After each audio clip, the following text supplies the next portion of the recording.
Hi, Ben with Novalex Stereophonic. We've got kind of an interesting thing here today. This is a McIntosh MA6450 integrated amplifier. Wow, look at the quality of those connectors. Power guard is activated. They used really nice high quality Alps controls. We had a customer buy this piece and they're going to plan to use it daily. So we want to pull it out and test it. The original fiber tape here is damaged on the end, but there is a complete factory seal here on the top.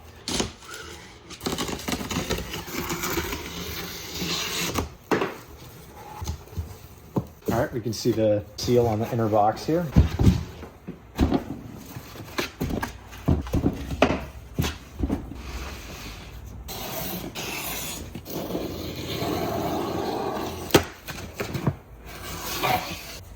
Oh, look at that. It's got the old school bag. This is almost the same bag that they used in the 1960s. The original manual. Oh, look at those batteries. This is one of the things we see with new old stock pieces. Once in a while you get stuff like this, corroded batteries. Luckily, the remote itself is wrapped separately, so we should be all good. Another thing that can happen is sometimes these bags will actually stick to parts of the chassis and they can leave residue and stuff behind. So believe it or not, sometimes it's better on a piece like this to actually open it up, check it, make sure there's no moisture stuck in or anything like that. There's some moisture in here. Like I said, that type of thing can happen. Sometimes moisture gets trapped, or there's certain plastics that will off gas. So sometimes, even though the piece is brand new, it's been sitting sealed up for a long time.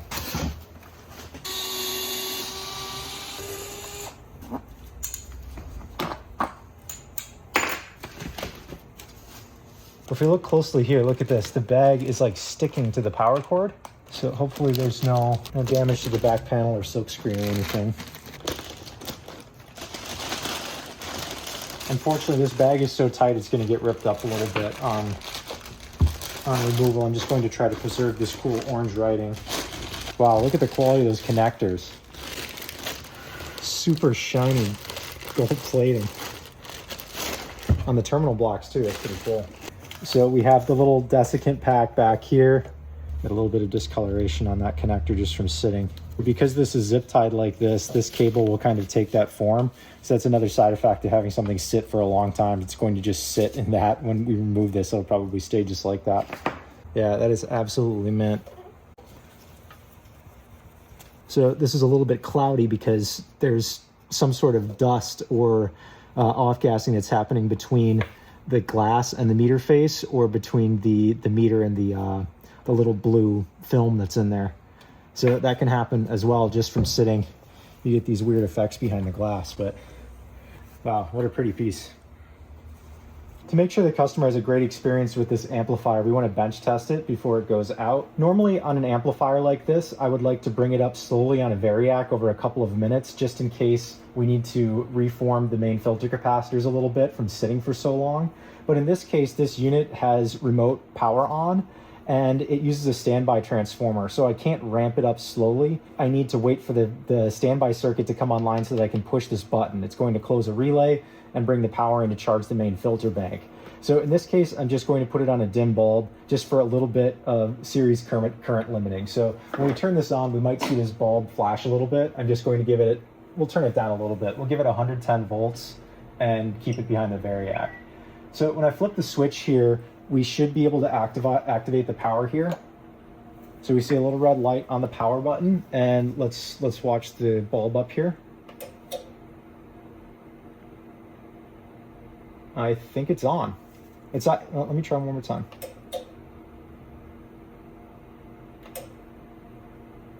There we go. So what was happening is, as I was turning on those first few times, the capacitors just needed to charge up. And it was conking out the relay. So after a couple attempts, it looks like it's on. We have a dim glow on the bulb. Everything looks happy. All the front panel lighting is now on. And I have this unit plugged into an 8 ohm dummy load. But Elliot, what did you say the year range on this was? 1998 to 1999. 1998 to 1999. So in the spirit of the late 90s, we're going to use the video input.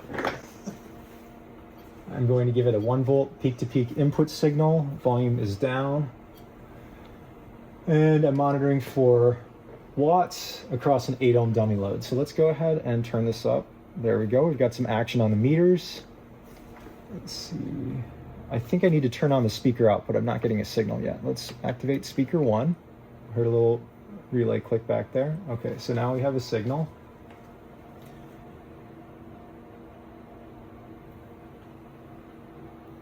And right now I'm on the dim bulb here. I'm going to take it off and put it on full mains power.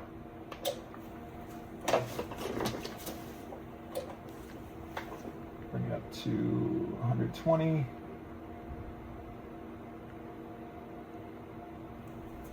All right, it looks like the 0 dB mark on the meters is at 100 watts, so this should be a 100 watt per channel amplifier. All right, that's at 10 watts. This will range in just a second. Okay. We're showing 100 watts on the meter. This doesn't say 8 ohms. This amp doesn't have autoformers in the back, so this is probably calibrated for 4 ohms or something like that. Right now we're on 8 ohms. Let me switch this to a 4 ohm load. I think that's what they're doing here. Yeah, that's looking better. Okay. So right now I'm dissipating 100 watts across a 4 ohm load. My meters are reading 100 watts. This one's just a little bit off. I might get in there and just slightly tweak that meter so that they match, but that's doing what it's supposed to. Now I'm going to take it up into clipping and make sure that the power guard circuit works. There we go. So right now, power guard is activated. If we look at the signal on the scope here, as I increase the input signal, if the power guard's working properly, it should keep this waveform the same as it looks right now. So I'm increasing the signal, but the power guard circuit is clamping it back down so that it doesn't hard clip. So that's all working really well. Just one more check I can do. I'm gonna do this a little bit lower power. Does this have a tone circuit? Yes, so I'm gonna switch to a square wave here and just take a look at the tone circuit and make sure that both channels are affected equally. So that's treble and bass. So we can see there's a little bit of hash here. That's going to come up as scratchiness when you're listening.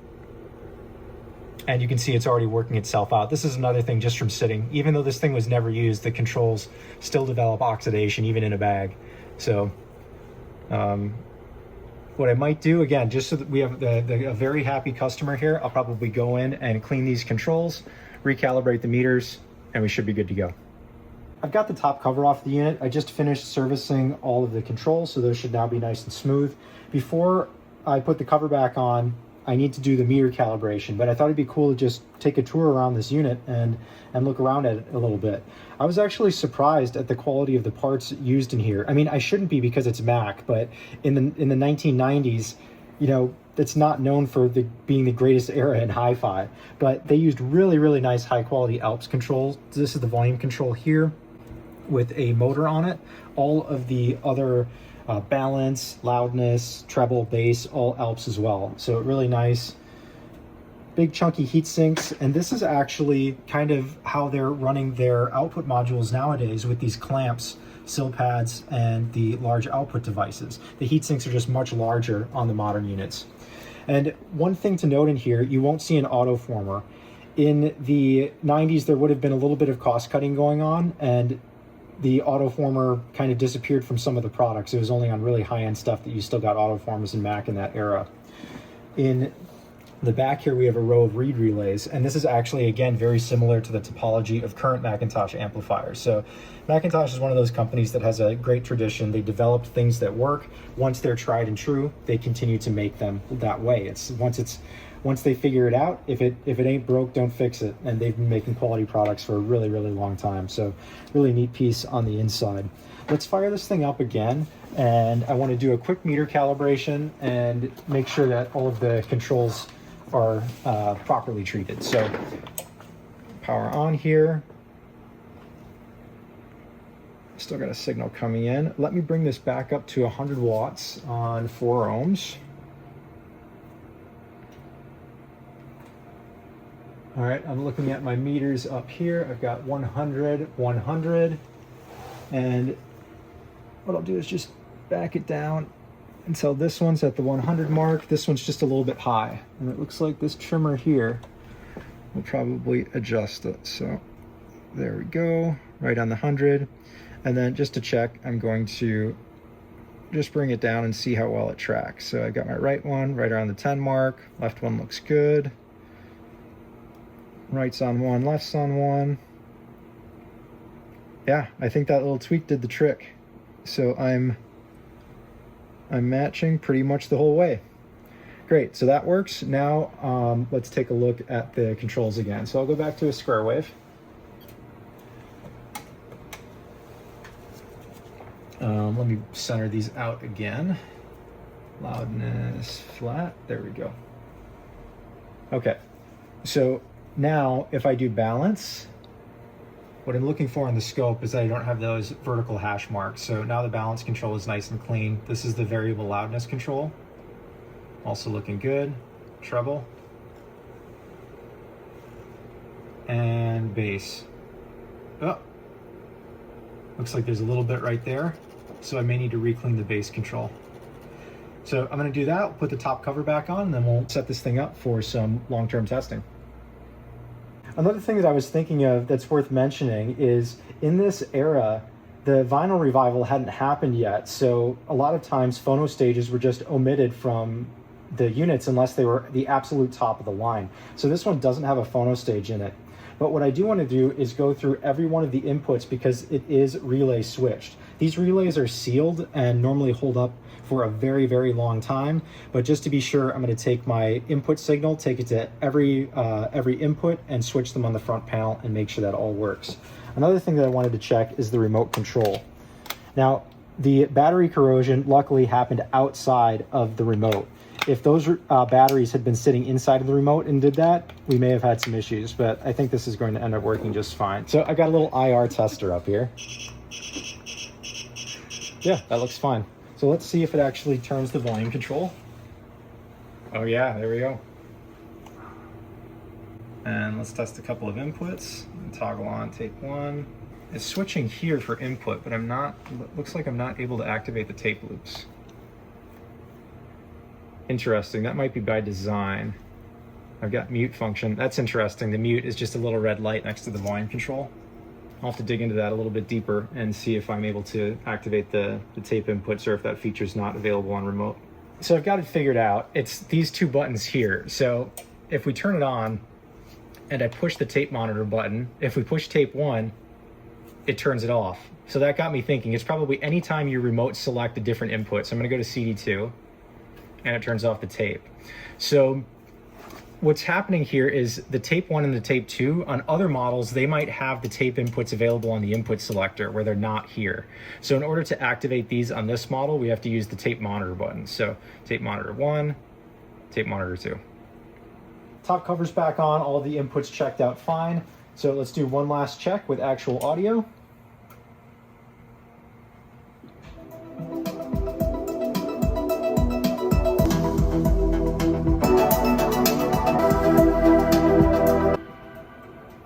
Cool, so this thing's ready to go. So what did we learn?